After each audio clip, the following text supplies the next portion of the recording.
Hello guys, welcome back to my YouTube channel. My name is Kiran Kotapuri. Thumbnail చూస్తే అర్థమవుతుంది కదా, ఈ రోజు వర్కౌట్ వచ్చేసి పుష్ వర్కౌట్. ఈ వర్కౌట్ లో ఈ వ్లాగ్ లో నేను చేసే పుష్ వర్కౌట్ గురించి డీటెయిల్ గా డిస్కస్ చేసుకుందాం. అండ్ పుష్ వర్కౌట్స్ లో ఏమేమి వర్కౌట్స్ ఫాలో అవుతానో, ఆ వర్కౌట్ యొక్క ఫార్మ్స్ అంటే ఎలా చేయాలో మొత్తం ఈ వీడియోలో డిస్కస్ చేసుకుందాం. సో అంతకంటే ముందు ఒక చిన్న రిక్వెస్ట్, నా ఛానల్ సబ్స్క్రైబ్ చేసుకోవడం మర్చిపోకండి. ఎందుకు ఒక మంచి ప్రీ వర్కౌట్ తో స్టార్ట్ చేద్దాం. మనం ఫాలో అయ్యే ప్రీ వర్కౌట్ అంటే ఏం లేదు, ₹2 బ్రూ ప్యాకెటే. జస్ట్ ఆ బ్రూని ఒక నార్మల్ వాటర్ లో కలుపుకొని తాగేసేయండి. దీంట్లోనే కెఫైన్ వల్ల మనకి వర్కౌట్ చేయడానికి మంచి ఎనర్జీ వస్తుంది. సో ఓపెన్ చేసేసి తాగడం. ఒక మంచి వామప్తో స్టార్ట్ చేద్దాము. వామప్ అనేది చాలా ఇంపార్టెంట్. మీరు వర్కౌట్ ముందు వామప్ చేయడం వల్ల వర్కౌట్ చేసేటప్పుడు మీకు ఎటువంటి ఇంజురీస్ కాకుండా ఉంటాయి.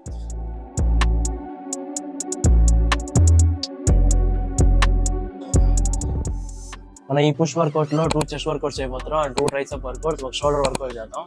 సో ఫస్ట్ ఒక బెంచ్ ప్రెస్ తో స్టార్ట్ చేస్తాను నేనైతే. Don't go for the too heavy. మనం బాడీ బిల్డింగ్ చేస్తున్నాం, పవర్ లిఫ్టింగ్ కాదు. బాడీ బిల్డింగ్ చేసేటప్పుడు మనకి హైపర్ట్రోఫీ అనేది చాలా ఇంపార్టెంట్.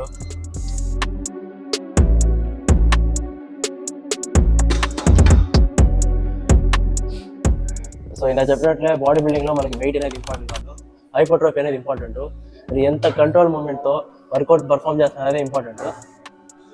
చాలా మంది వెయిట్ ఎక్కువ చేసి బాడీ పెరగట్లేదు అంటారు, వాళ్ళకి రిజల్ట్ ఉండదు. ఈ క్లిప్స్ ఉన్నాయి కదా, ఇది మీరు బెంచ్ ప్రెస్ చేసేటప్పుడు అసలు వేయకూడదు. ఎందుకంటే ఒకవేళ మీరు డ్రాప్ చేసేటప్పుడు ఏమైనా మిస్టేక్ జరిగినా సైడ్కి డ్రాప్ చేసేయడానికి వీలుగా ఉంటుంది. ఇది ఉంటే మీరు సైడ్కి డ్రాప్ చేసినా ఇదైనా ఆపేస్తూ ఉంటుంది. సో ఆ టైంలో చాలా ప్రమాదకరం. సో దీన్ని ప్రివెంట్ చేయడానికి ట్రై చేయండి. మామూలుగా డెడ్ లిఫ్ట్ చేసేటప్పుడు ఆ టైంలో వేసుకుంటే పర్లేదు, బట్ బెంచ్ ప్రెస్ టైంలో వద్దు.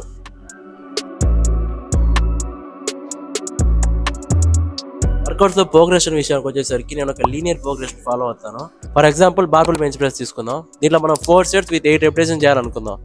ఫస్ట్ సెట్ ఇప్పుడు మీరు 8 రెపిటేషన్స్ కొట్టారు, అండ్ సెకండ్ సెట్ 6 కొట్టారు, అండ్ థర్డ్ సెట్ అనుకుందాం 5 కొట్టారు, 5 రెపిటేషన్స్ కొట్టారు, అండ్ ఫోర్త్ సెట్ 3 రెపిటేషన్స్ కొట్టారు. మీరు ఎప్పుడు వెయిట్ ఇంక్రీజ్ చేయాలంటే ఆ తగ్గుతూ వచ్చే కదా రెపిటేషన్స్, అలా కాకుండా మీ 4 సెట్స్ అనేది 8 రెపిటేషన్స్ వచ్చేంత వరకు మీరు వెయిట్ని ఇంక్రీజ్ చేయకూడదు. దీనే లీనియర్ ప్రోగ్రెషన్ అంటాం. ఒకవేళ మీరు 4 సెట్స్ 8 రెపిటేషన్స్ కొట్టే మీకు స్ట్రెంత్ వస్తే ఒక 2.5 వెయిట్ ఇంక్రీజ్ చేసుకొని చిన్నగా వెయిట్ ఇంక్రీజ్ చేస్తూ పోవాలన్నమాట. సో అప్పుడే మనకి మజిల్ బాగా బిల్డ్ అవుతుంది.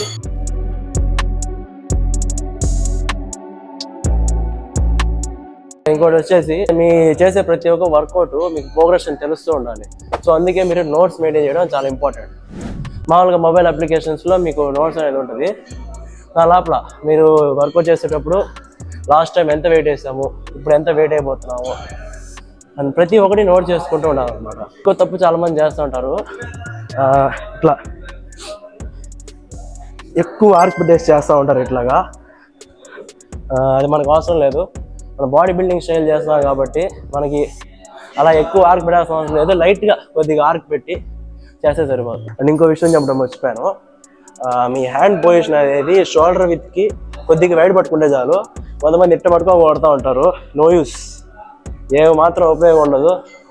సో ఎలా చేస్తారంటే జస్ట్ ఇలా షోల్డర్ విత్లో హ్యాండ్స్ పెట్టుకొని హోల్డ్ చేసి బార్కే మీకు ఇచ్చుంటారు మార్కింగ్స్, ఆ మార్కింగ్ బట్టి మీరు చేసుకోవాలన్నమాట. అండ్ నెక్స్ట్ వేరియేషన్ వచ్చేసి ఇంక్లైన్ డబుల్ ప్రెస్. అండ్ ఒకటి గుర్తుపెట్టుకోండి, ఇంకొక ట్రిక్ చెప్తాను మీకు. చాలా మందికి వర్కౌట్ చేసేటప్పుడు షోల్డర్ పెయిన్ వస్తుందని చెప్పేసి కంప్లైంట్ చేస్తున్నారు. నాకు చాలా మంది చెప్పారు ఈ వర్కౌట్ చేసేటప్పుడు షోల్డర్ పెయిన్ వస్తుంది, అండ్ బెంచ్ ప్రెస్ చేసేటప్పుడు కూడా షోల్డర్ పెయిన్ వస్తుందని చెప్తున్నారు చాలా మంది. దానికి రీజన్ ఏంటంటే మీరు స్కాపుల్ అని రిట్రాక్ట్ చేయకుండా ఉండడం వల్ల. చూడండి, ఈసారి నుంచి వర్కౌట్ చేసేటప్పుడు అంటే బెంచ్ ప్రెస్ కానీ ఇంక్లైన్ డబుల్ ప్రెస్ చేసేటప్పుడు కానీ షోల్డర్స్ పైకి ఎత్తి స్కాపుల్ అని రిట్రాక్ట్ చేసి చెస్ట్ అవుట్ పెట్టి వర్కౌట్ పర్ఫామ్ చేయండి. చాలు, మీకు షోల్డర్ పెయిన్ అనేది తగ్గుతుంది అనమాట. ఇప్పుడు బెంచ్ని సెట్ చేసుకుందాం. ఇంక్లైన్కి బెంచ్ విషయానికి వచ్చేసరికి ఒక 15 to 35 degrees యాంగిల్లో మనకి అప్పర్ చెస్ట్ అనేది బాగా టార్గెట్ అవుతుంది. కొన్ని స్టడీస్ చెప్తున్నాయి. సో అంటే మీకు మీ బెంచ్లో ఒక 3 points సరిపోతుంది, పెట్టుకోండి. అండ్ ఇంకో విషయం, కింద అడ్జస్ట్మెంట్ కూడా కొంచెం పైకి ఎత్తి పెట్టుకోండి. దీనివల్ల మనకి లోయర్ బ్యాక్ అనేది ఎక్కువ స్ట్రైన్ అవ్వకుండా ఉంటుంది, ఇంజరీస్ నుంచి ప్రివెంట్ చేయవచ్చు అనమాట. చాలా మంది చేసే మిస్టేక్ ఏంటంటే డంబుల్స్ని ఇలా బ్యాక్ అండ్ బెండ్ చేసి లేపుతుంటారు. అలా చేయడం వల్ల ఏమవుతుందంటే మనకి లోయర్ బ్యాక్ అనేది ఇంజరీ వస్తుంది. సో మీరు ఈసారి నుంచి డంబుల్ లిఫ్ట్ చేసేటప్పుడు బ్యాక్ స్ట్రైట్ పెట్టి లిఫ్ట్ చేయండి, మీకు ఇంజరీస్ మాత్రం అయ్యే రావన్నమాట. నేను చెప్పాను స్కాపులా రిట్రాక్ట్ చేయమన్నాను కదా, షోల్డర్స్ పైకి ఎత్తి స్కాపులా రిట్రాక్ట్ చేసి ఇలా ఓకే చిన్న వెళ్ళిపోయి బ్రీతింగ్ తీసుకొని ఒకసారి హోల్డ్ చేసి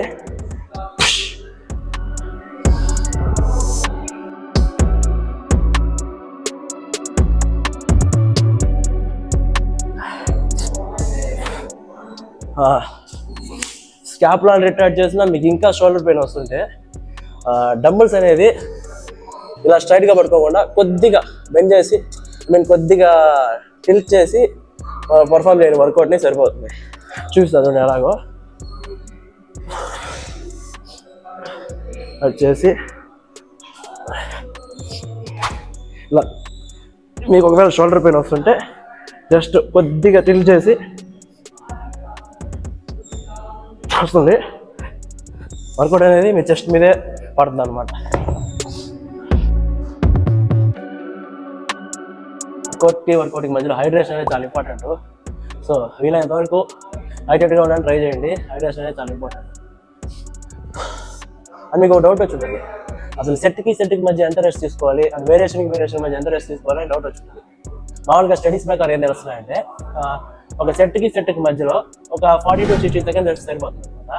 అండ్ మీరు ఇంకా వెయిట్ ఎత్తే పని అయితే అంటే హెవీగా ఎత్తే పని అయితే ఒక 1 minute to 2 minutes అంటే మీరు ఎత్తే వెయిట్ బట్టి డిపెండ్ అవుతుంది అనమాట. మీరు హెవీ వెళ్ళే కొద్దీ రెస్ట్ అనేది పెంచుకుంటూ పోవాలి. అండ్ ఒక వేరియేషన్ ఇంకో వేరియేషన్ మధ్యలో మినిమం ఒక 1.5 minute 2 minutes రెస్ట్ తీసుకుంటే సరిపోతుంది అనమాట.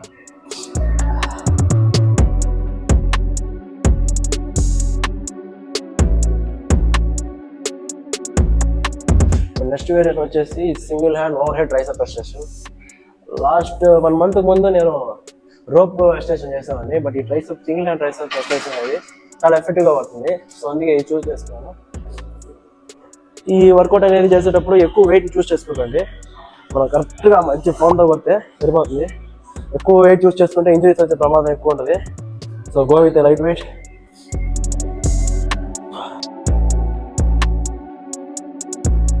ఇంకో విషయం చెప్పడం మర్చిపోయాను, మనకు వర్కౌట్ అనేది ఎంత ఇంపార్టెంటో డైట్ అనేది కూడా అంతే ఇంపార్టెంట్. ఎంత వర్కౌట్ చేసినా మీరు సరైన డైట్ ఫాలో అయిపోతే మజిల్స్ అనేది డెవలప్ కావు. అండ్ రెస్ట్ కూడా చాలా ఇంపార్టెంట్. అట్లీస్ట్ ఒక 6 to 7 hours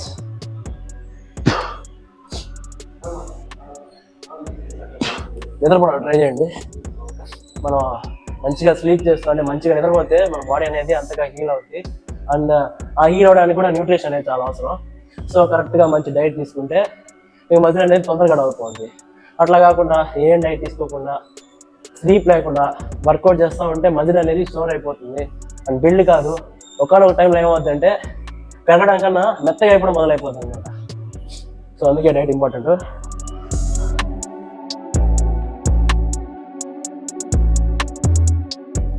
మనకి ట్రైసెప్లో మేజర్గా వచ్చేసి 2 మజిల్స్ ఉంటాయి. ఒకటి లాంగర్ హెడ్, ఒక షార్టర్ హెడ్. డెమోన్స్ట్రేషన్ పర్పస్ కోసం చూపిస్తాను. ఇక్కడ ఉండేది ఈ మజిల్ కనబడుతుంది కదా, ఇది లాంగర్ హెడ్ అనమాట, ఇది షార్టర్ హెడ్. ఈ వర్కౌట్ చేయడం వల్ల, ఈ ఎక్స్టెన్షన్ చేయడం వల్ల మనకి లాంగర్ హెడ్ అనేది చాలా బాగా యాక్టివేట్ అవుతుంది. ఇది బెస్ట్ ఎక్సర్సైజ్ అనమాట లాంగర్ హెడ్కి. అండ్ నెక్స్ట్ చేసే వర్కౌట్ షార్టర్ హెడ్ గురించి. ట్రైసెప్లో మన సెకండ్ వేరియేషన్ వచ్చేసి ట్రైసెప్ పుష్ డౌన్. ఈ వర్కౌట్ మన షార్టర్ హెడ్ని బాగా టార్గెట్ చేస్తుంది. వర్కౌట్ పర్ఫామ్ చేసేటప్పుడు కంట్రోల్ మూమెంట్తో చేయండి. నేనైతే ఈ వర్కౌట్ చేసేటప్పుడు కళ్ళు మూసుకొని చేస్తాను, మజిల్ అనేది ఫీల్ అవడానికి.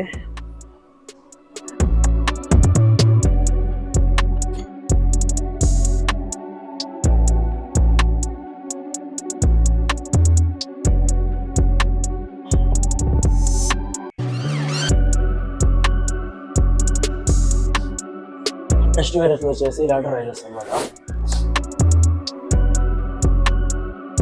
ఇది చేసేటప్పుడు గ్రిప్ అనేది ఇలా కాకుండా ఇలా థంబ్లెస్ గ్రిప్ పెట్టుకోండి, ఇంకా బాగా వర్కౌట్ బాగా ఎఫెక్టివ్గా పడుతుంది. ఈ లెగ్స్ని బెండ్ చేసి జస్ట్ కొద్దిగా ఫార్వర్డ్ బెండ్ అయ్యి ఇట్లా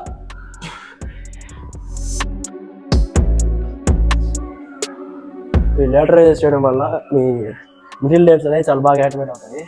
దీనివల్ల మనకి ఒక 3D షోల్డర్స్ లుక్ వస్తుంది అనమాట.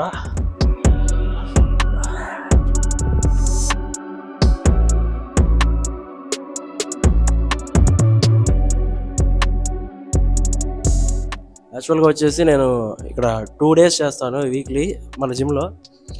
ఇది మంగళగిరిలో ఉందన్నమాట. మామూలుగా నేనైతే కాలేజీలో చేస్తాను, SRM యూనివర్సిటీ ఐడియా ఉంటుంది మీకు. ఆ కాలేజీలో నేను ఒక వీక్లీ ఒక 5 times అక్కడ చేస్తాను. అండ్ ఒక 2 days వచ్చేసి మన మంగళగిరిలో ఇన్ఫినిటీ ఫిట్నెస్ అని అక్కడ నేను వీడియోస్ షూట్ చేసుకోవడానికి కానీ అండ్ వర్కౌట్ చేయడానికి కానీ యూజ్ చేస్తాను అనమాట. అండ్ ఇంకో విషయం ఏంటంటే ఇక్కడ ఎక్విప్మెంట్స్ మామూలుగా ఉండవు అసలు. ప్రతి ఒక్క మిషనరీ ఉంటుంది, సెట్ చేసి ఉంటాయి. మిషనరీ కరెక్ట్గా పడుతుంది, ఎఫెక్టివ్గా వర్కౌట్. సో నెక్స్ట్ బ్లాగ్లో మనం పుల్ వర్కౌట్ గురించి తెలుసుకుందాం. అండ్ నేను ఫాలో అయ్యే పుల్ వర్కౌట్లో నేను ఫాలో అయ్యే వర్కౌట్స్ అన్నీ ఆ వీడియోలో చూపిస్తాను ఆ బ్లాగ్లో. సో మీరు చేయాల్సింది ఒకటే, make sure to subscribe my YouTube channel. Subscribe చేసి పెట్టుకోండి. నేను పెట్టే వీడియోస్ వెంటనే మీకు నోటిఫికేషన్ రూపంలో వస్తుంది అనమాట. So don't forget to like my video. Until then bye bye.